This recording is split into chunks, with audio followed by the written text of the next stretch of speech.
जय माता दी।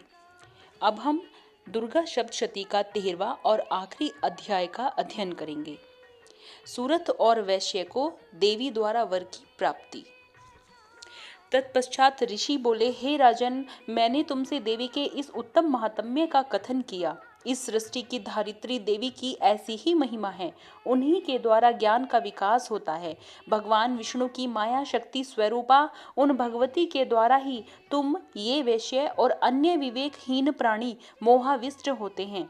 इस समय भी मोहग्रस्त है और इसी तरह भविष्य में भी होते रहेंगे। हे महाराज, उन्हीं परमेश्वरी के तुम शरणापन्न हो।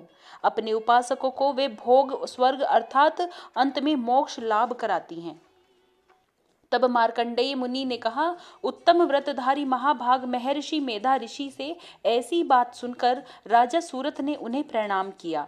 राज्य भ्रष्ट होने के कारण वे अत्यंत शुद्ध एवं मोहासक्त हो गए थे। महामुने, इसके बाद राजा सूरत और वैश्य उसी क्षण विरक्त होकर तपश्चरण के लिए वन में चले गए। वहां जाकर वे जगदम्बा के दर्शनार्थ नदी के तट पर तपस्या में लीन हो गए। वह वैश्य देवी सूक्त का उत्तम जाप करता हुआ तपस्या में रत हो गया। वे दोनों ही साधक नदी के तीर पर देवी की मृण्मयी मूर्ति स्थापित कर उनकी पुष्प धूप होमादि कर्म के द्वारा उपासना में लग गए। सबसे पहले उन दोनों ने अपने आहार को स्वल्प कर लिया। तदंतर उपवास करके एकाग्रचित्त से देवी का ध्यान करने लगे। वे दोनों अनवरत 3 वर्षों तक संयम पूर्वक अपने शरीर के रक्त सिंचित बलि को निवेदित करते हुए आराधना में तल्लीन हो गए। उन दोनों की कठोर साधना से संतुष्ट होकर जगजननी चंडिका देवी ने प्रकट होकर कहा। तब देवी ने कहा, हे राजन तथा अपने वंश को हर्षित करने वाले वैश्य, तुम लोगों की जो भी वांछा हो वह मुझसे मांग लो। मैं तुम दोनों पर प्रसन्न हूं, अतः तुम्हारे लिए मेरे पास कुछ भी अदेय नहीं है। तब मार्कंडेय मुनि ने कहा, राजा ने देवी की बात सुनकर पुनर्जन्म में अखंड राज्य सुख भोग करने का वर तथा वर्तमान जन्म में भी शत्रु के सैनिक समूह को परास्त करके पुनः राज्य हस्तगत करने का वरदान प्राप्त किया। वैश्य बहुत ही बुद्धिमान व्यक्ति था। उसका चित्त सांसारिक कर्मों से विरक्त हो चुका था।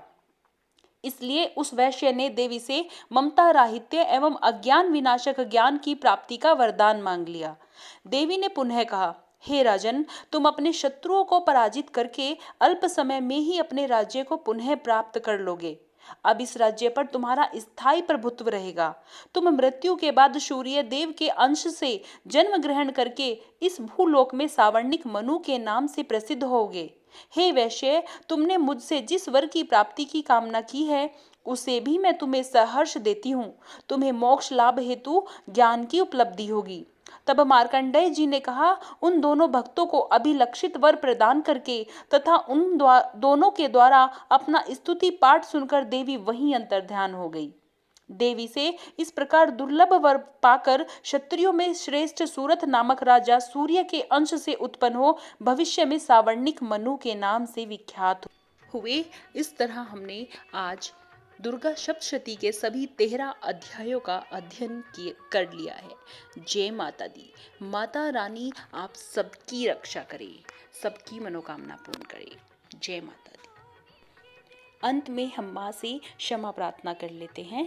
आवाहनम न जानमी विसर्जनम पूजाम चैव न जानमी क्षम्यताम परमेश्वरी मंत्रहीनम क्रियाहीनम भक्तिहीनम सुरेश्वरी यत् पूजितम मया देवी परिपूर्ण तदस्तु मे। अर्थात आवाहनम, मैं ना तो देवी मैया आपका आवाहन करना जानती हूँ, ना ही मैं कोई विसर्जन की विधि जानती हूँ। पूजाम चैव न जानमी, ना तो मैं आपकी पूजा ही करना जानती हूँ। और क्षम्यता परमेश्वरी, हे देवी माता मैं मुझे क्षमा कीजिए।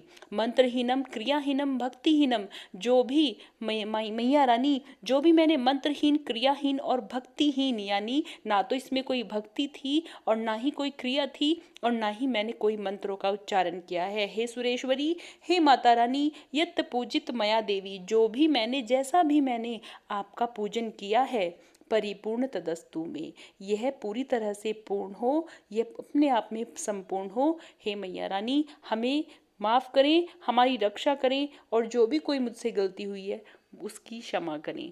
जय माता दी।